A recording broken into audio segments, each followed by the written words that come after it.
It's hot and sweaty. Stephanie, you good? You still need, it's coming around in the folder. It kind of died back there. Chris. Yours wasn't in the folder. That's interesting because I scored it. Okay. The folder's still going around. I wonder if it might have gotten sent to somebody's. But remember, you took yours late, and I think that's what's messing it up a little bit. But I did. I got it. I scored it. I did. Okay, we'll figure it out. All right. Wow, that is one big hunkin' folder. And it still hasn't made its way over there. You're going to be okay. Friends over here, we're going to be okay. Remember, you're still in school, so don't use bad language. Everybody good? All right, so let's start some math. Oh, wow. Yeah. There you go. That camera is close. So I am on page 21 in the packet. I'm going to write over here for a little bit. Karina, really testing your skills out.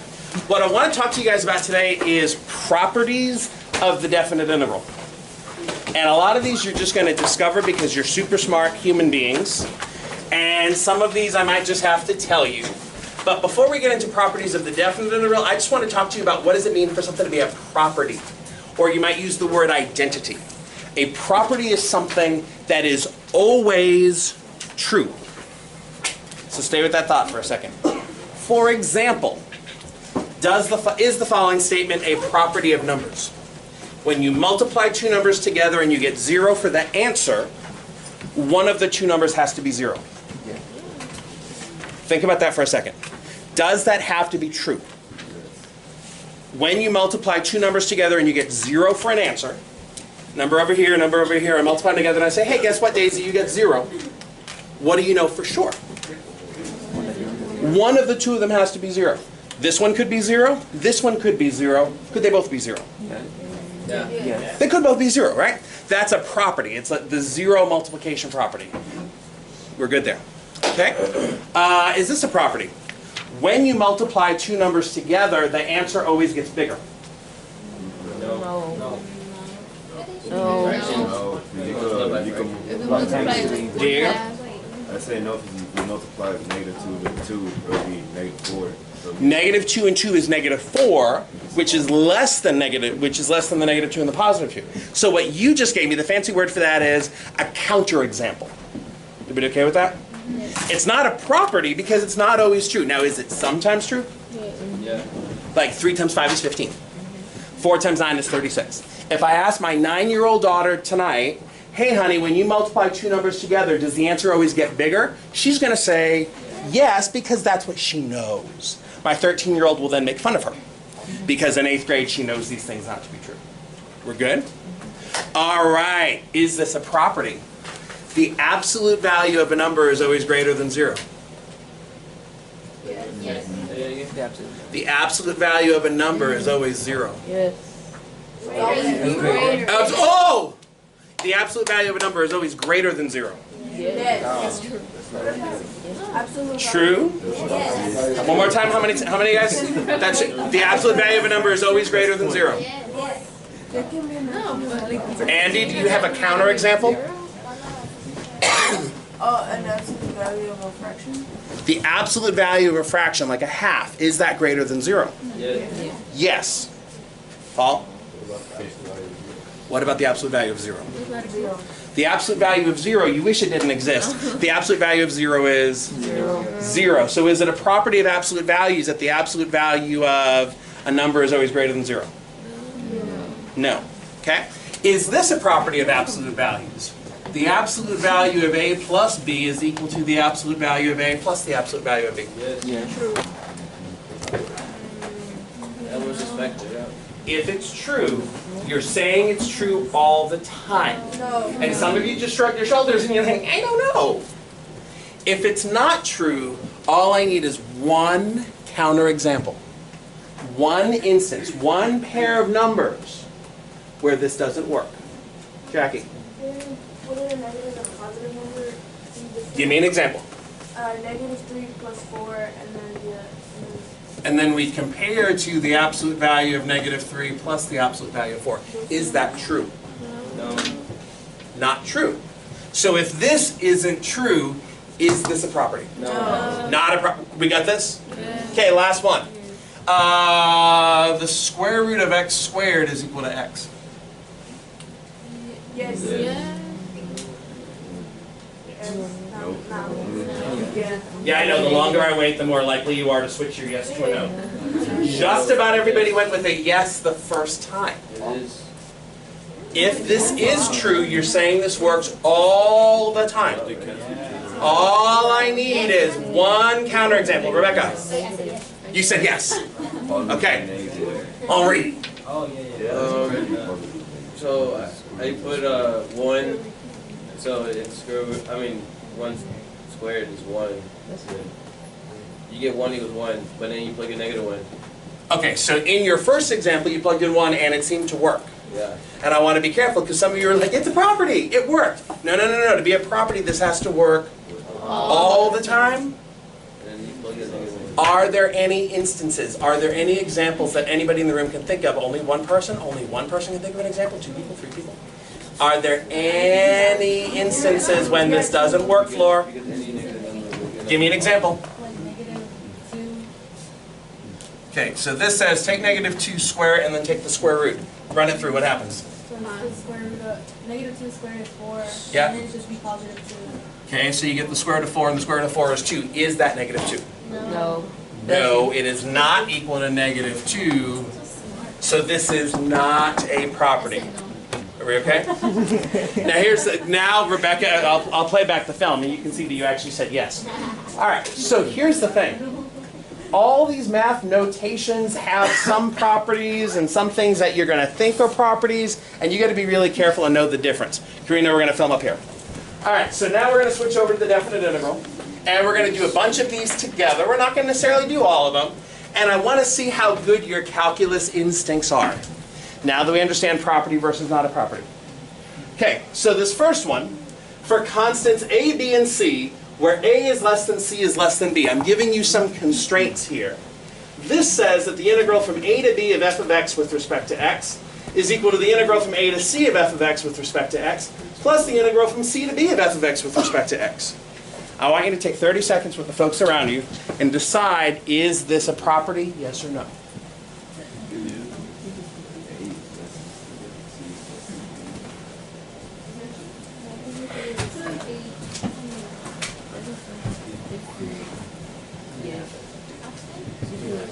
Wouldn't like B and A be like the whole distance, and then C and A is like part of that distance, and C is part of that distance? The integral from A to B of f of x with respect to x is equal to the integral from A to C of f of x with respect to x plus the integral from C to B of f of x with respect to x.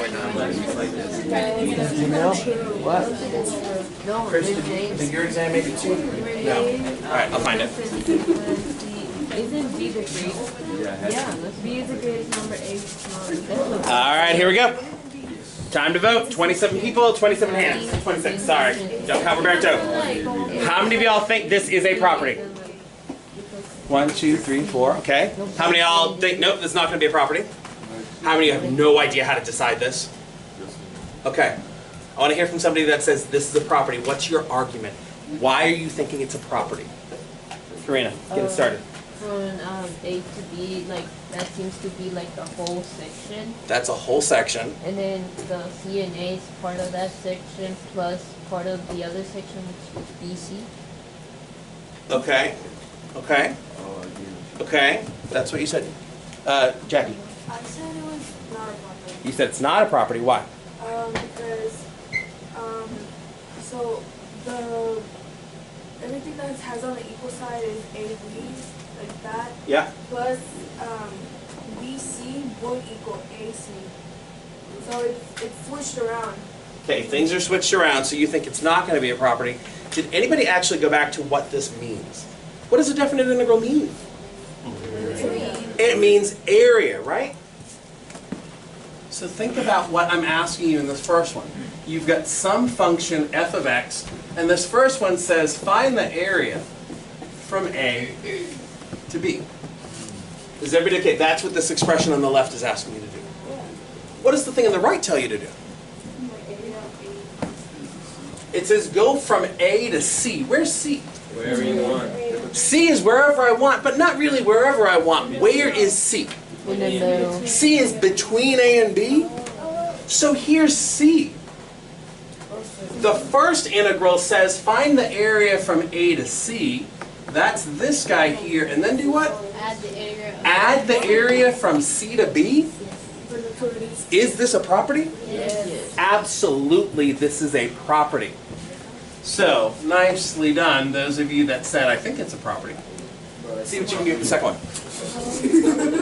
If something is going to be a property, it has to work all the time. If it's not a property, I need one itty-bitty counterexample. One itty-bitty counterexample, and it's not a property. Huh?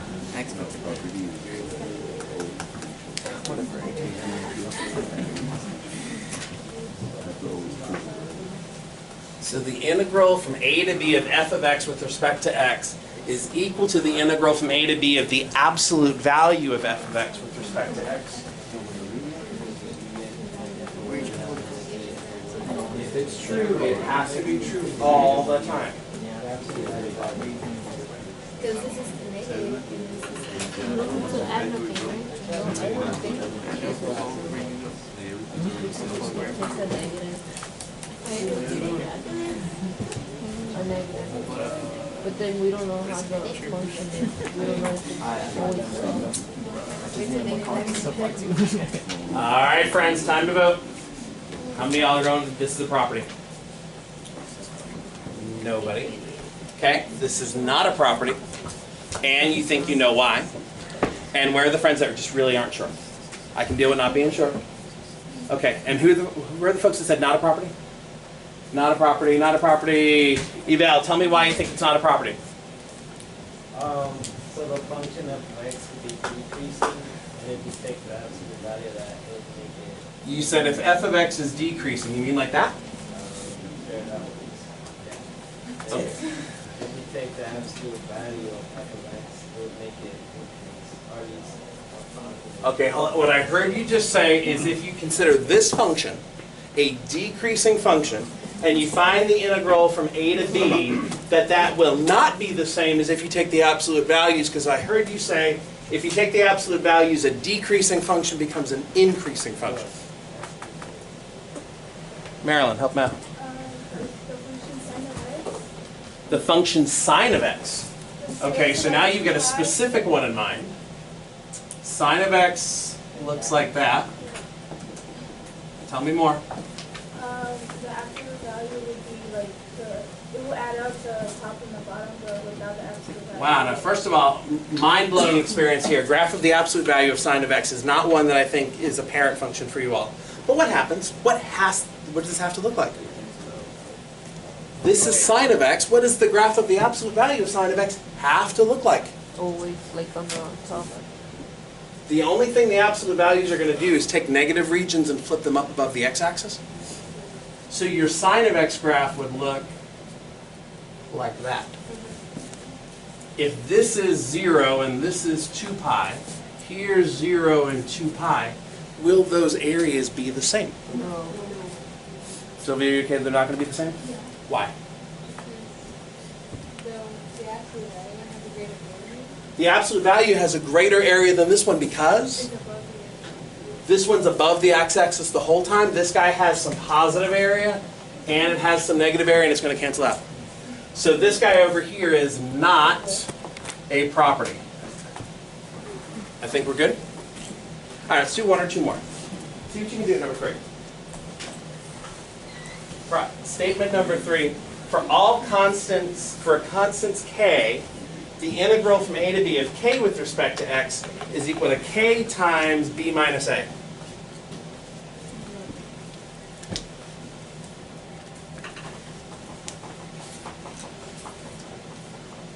The key with these last two has been think about the graph.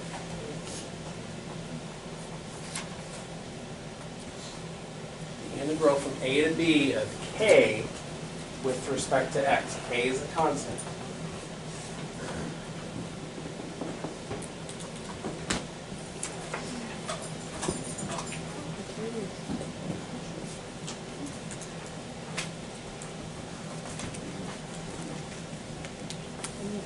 Here's a little bit of nudge for all the friends in the room.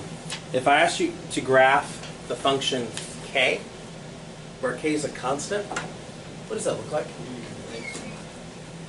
Okay, a lot of folks are doing that. Okay, Diego's got this thing going on. K is constant.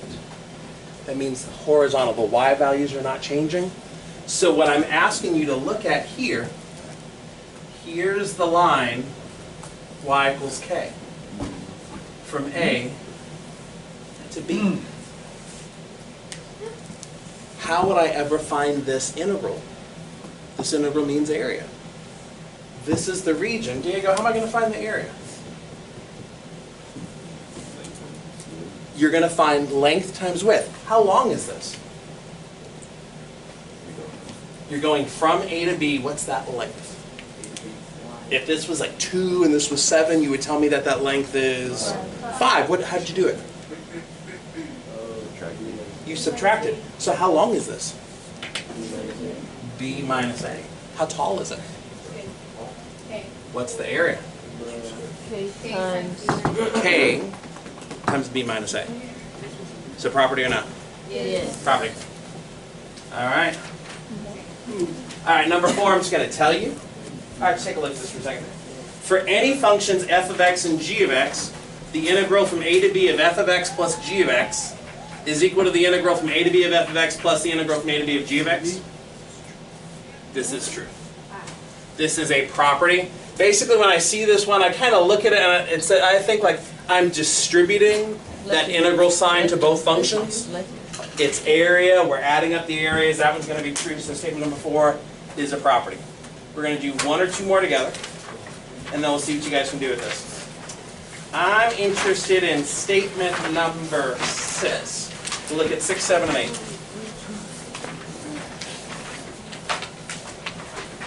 We're skipping 5 for right now.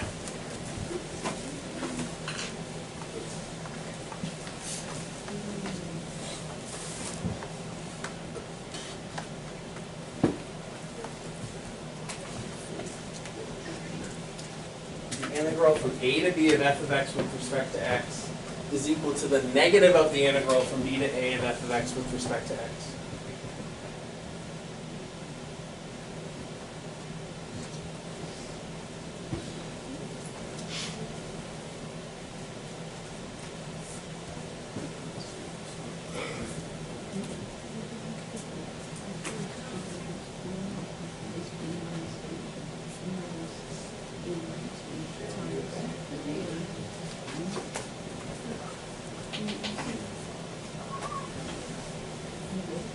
Also, if you want to check this on your calculator, like if you want to try like an example function and see if that works, feel free. So maybe you want to check out something like the integral of x squared with respect to x from 0 to 2 over here compared to the integral from 2 to 0 of x squared with respect to x. Kind of see what happens.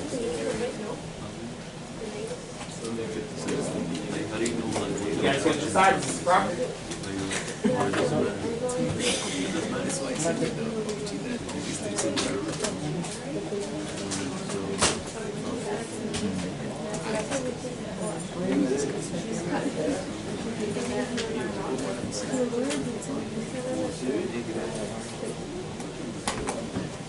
So what do we think here?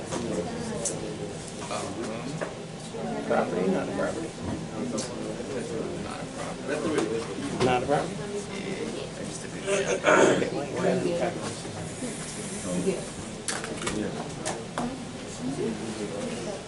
I was hoping this was going to be an easy one.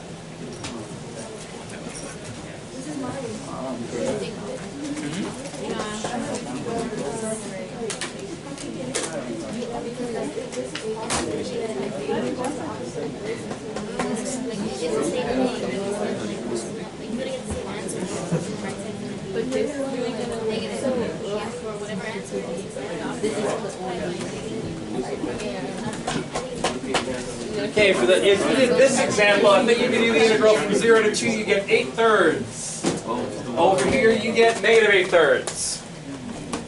You forgot the negative. What? Well, no, I'm just comparing the integral from 0 to 2 and the integral from 2 to 0. Oh. If this is true, this statement says the integral from a to b is always equal to the negative of the integral from b to a.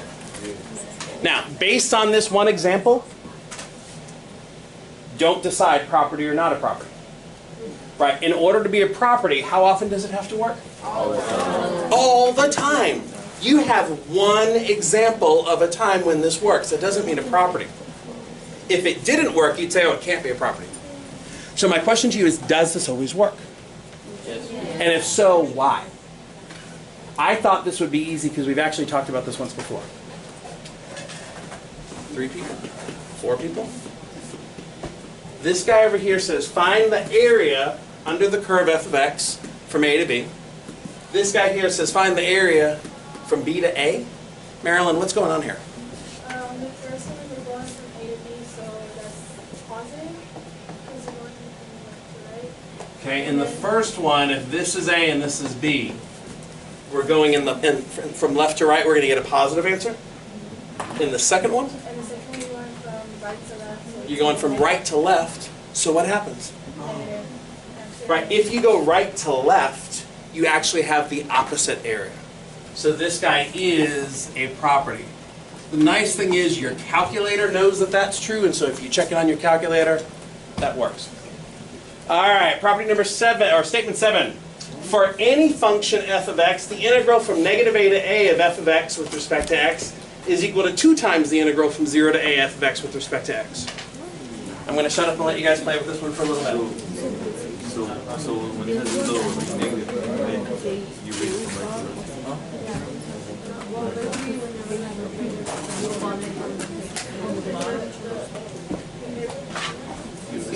Okay, I see some folks testing this out on their calculator. Not a bad thing to do.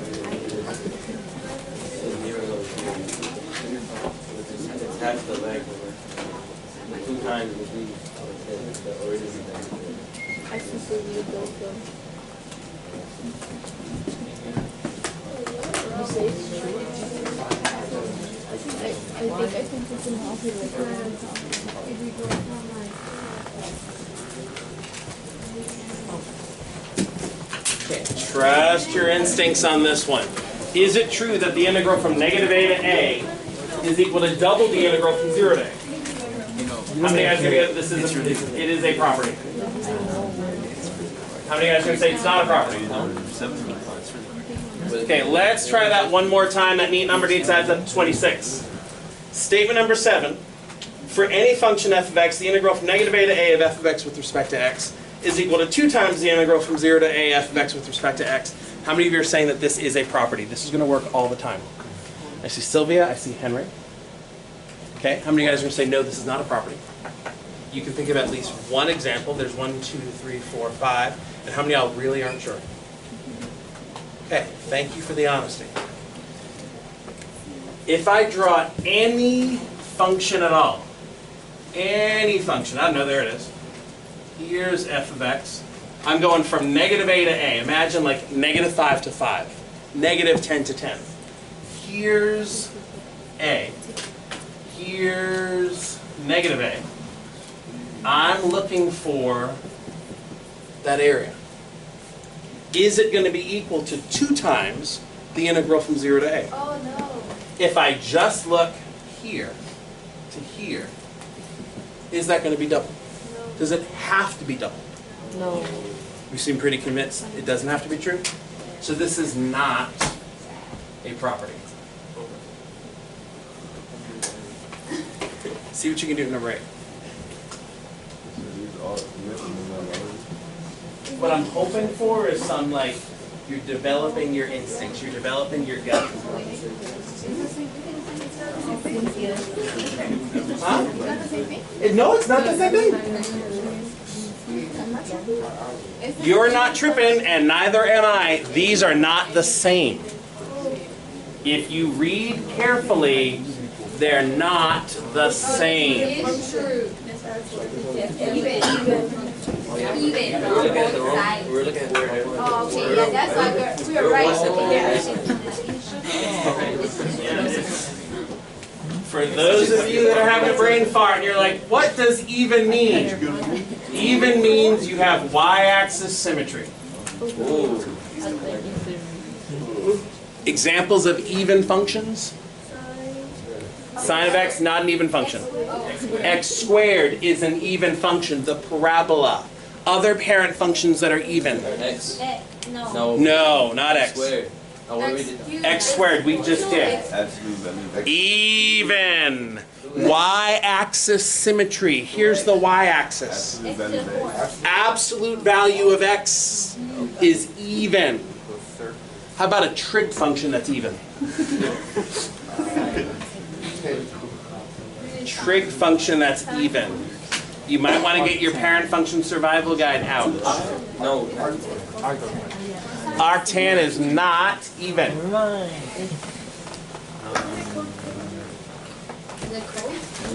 Cosine of x is even. Okay. Even functions, don't swear. 1 over x squared. Even functions have this like y-axis symmetry thing going on. So here's x equals a. Here's x equals negative a.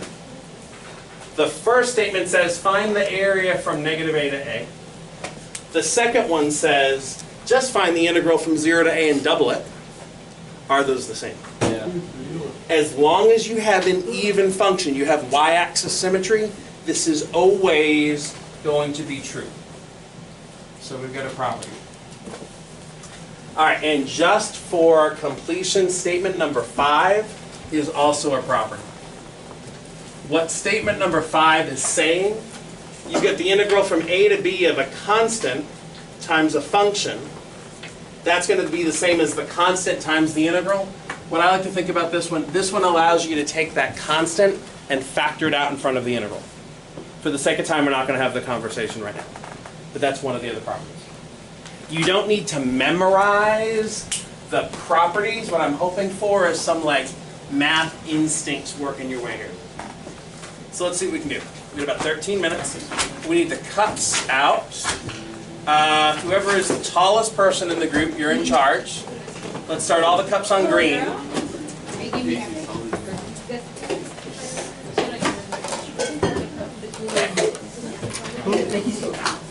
All right.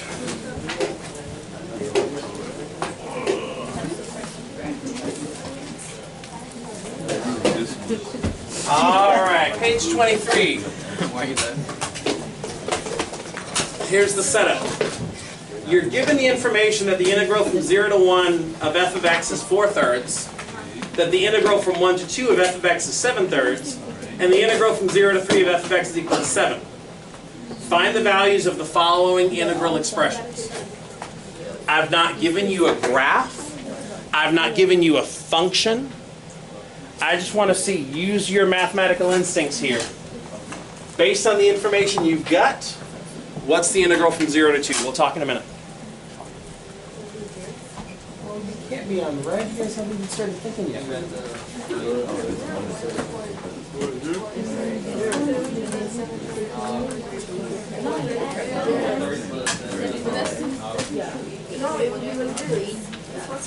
Yeah, you just plug in the Love the conversation Jackie and Sheila are having. Sheila just wants to do something easy but doesn't feel like that's the right thing to do.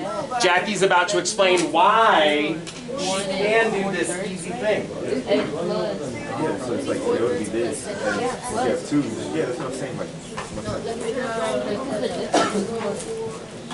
if you add another 4. See this? Because that was a property that didn't always true. Wait, why are you going plus 7? Yeah, because like this part is like Oh, that's wrong. That's wrong. 1 is 0. Yeah. And then 2 is 1. So you're going from this one. All right, yeah. I see. All right, I've seen the right answer on about 10 different papers, so I'm going to just open up and share. Open up and share. The integral from 0 to 2 of f of x with respect to x, most people are saying that this is the same as 4/3 plus 7/3, which is 11/3, and that's right. How many of you guys actually have 11/3? Why can you do this? This is what I need to hear. I need to hear the defense. Why is this 11/3? What are you doing? What properties are you using here? Only 2 people. So many people had 11/3. Why are you doing this? Rubio, what are you doing? For the one that's on statement number 4. Statement number 4. I haven't memorized the numbers. I don't expect you to either. The one that says certain function f of x and g of x. Oh, you're using the one that says, like, if you add 2 functions together, you can just distribute the integral sign through. That's actually not the property that we're using here. Diego, help him out. No, I was gonna say, since we're given like properties that we know are always true, we Yeah. can always use them, so it's not like illegal to add 2 of the properties. Right, but I think what a lot of you guys are missing is, why is this actually true? Here's some function f of x. I'm asking you to find the area from 0 to 2, and a lot of y'all are telling me just add 4/3 and 7/3. And that's right, but I'm not hearing the why. I'm not hearing the justification. Rebecca, do you want to give it a shot? I was gonna say about the first statement where it says like the integral from a x equals a to x equals b Yeah. was the same as the integral from a to c and c to b because like both parts add up to like the whole area. Or Yeah, what does this 4/3 represent? 0 to 1. It represents the area from 0 to 1. And this is exactly what Rebecca just said. This is the area from 0 to 1. The area from 1 to 2, what is that? 7/3. So the area from 0 to 2 is the same as the area from 4 to 3 plus the area from 0 to 1 plus the area from 1 to 2, which is 11/3. Most of y'all had the right answer. I want to push you on the explanation. With that said, see what you can do at number 2.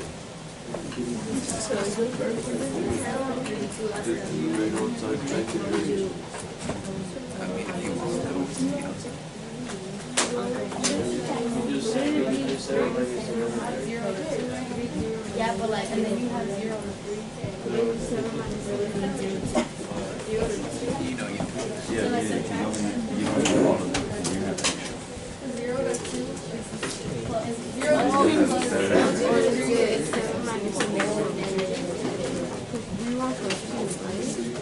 I think So 0 to 2 is 11/3, right? So the bottom is 11 and 3. And then the top is for like this one is your 1.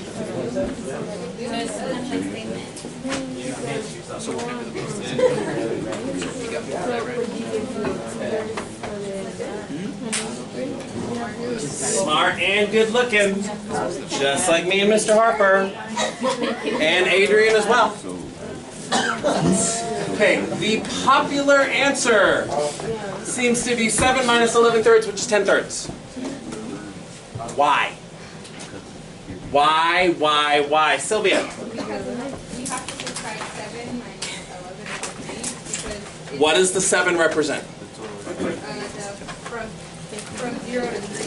This is the area from 0 to 3. The 11/3 is the area from 0 to 2. And if I take the area from 0 to 3, and what I do is I subtract off the area from 0 to 2, what am I left with? 2 The area from 2 to 3. Trust the instincts, but I want to make sure you can back up the thoughts a little bit. All right, number 3. The integral from 1 to 3, 4 times f of x. Give it a roll. Yeah.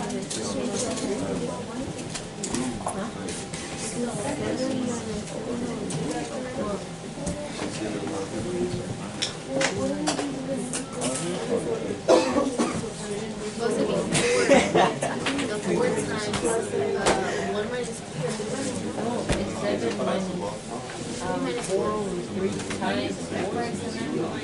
Stay with your area thoughts here. That the statement is when you get it, that would fit this one. You get the, so yeah. Because like 4 is in that constant. So all you have to do is multiply like 7 minus 1.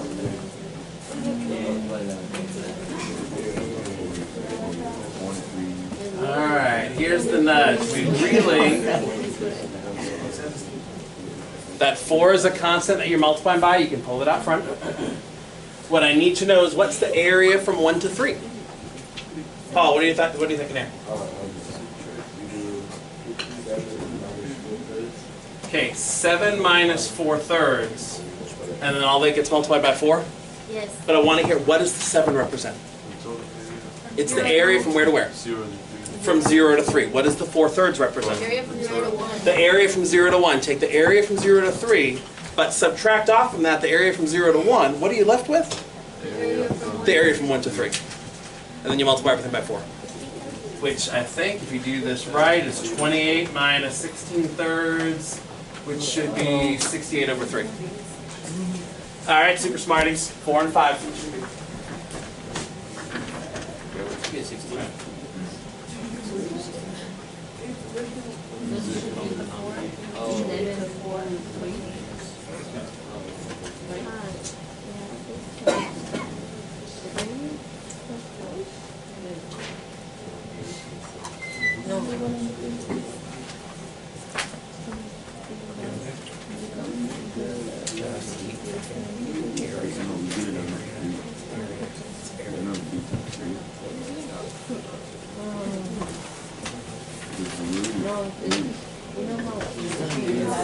Good start so far.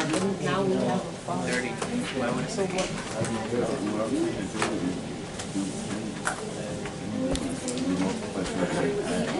Can't even feel it. So do 11 over 3 times 3. Get that, the part of color denominator. Like, you know how, what if you do this versus the 5, that?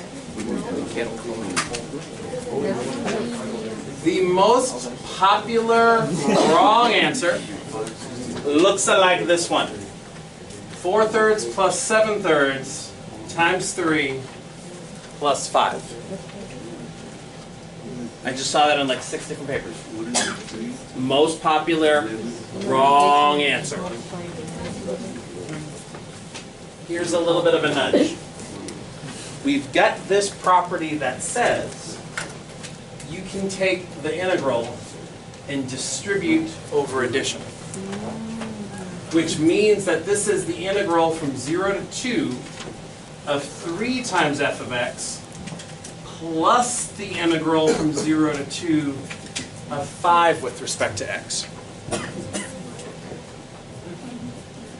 Now, even with that, some of you are like, but that's right, that's what I just did. How would I find the integral from 0 to 2? Take the area from 0 to 1, add it to the area from 1 to 2, and multiply the whole thing by 3. So 4/3 plus 7/3 times 3. However, this is the piece that we're messing it up on. What's the integral from 0 to 2 of 5 with respect to x? 5 is a horizontal line at y equals 5. I want the area from 0 to 2. How much area is that? 11 over 3 times 5? Think of the graph. Here's the line y equals 5. I need the area from 0 to 2. How much area? 10. So it's this plus 5 times 2 minus 0. The folks that were just saying add 5 weren't thinking about this as an area question. And so if you do this correctly, that's 11/3 times 3 is 11, I think. 21. All right, 5 and 6. We got 1 minute left.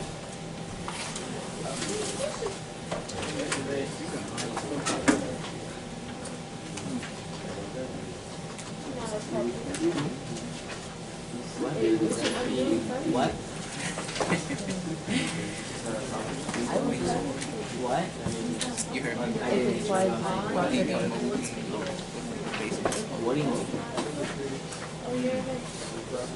An odd function has symmetry around the origin. It has rotational symmetry, like sine of x, like x cubed, like cubed root of x. Graphs that look like that. Whatever you see over here, you get the reflection into this quadrant. So what's the area from -3 to 3? The area from -3 to 3 has to be 0. And if you get an even function, the integral from -3 to 3 for an even function is double the area that you get if you integrate from 0 to 3. Well, how much area is there from 0 to 3? 7. 7. Times 2, 14. Double that, 14. Okay. Tonight's homework has nothing to do with properties. It is another application problem. You're going to get a lot of practice with Riemann sums. Today during lunch, question number 2. And this is open to A, B, and BC students because you guys had essentially the same question. Huh? No. It was, there's one part I changed to compensate for the work that they did. You okay? All right.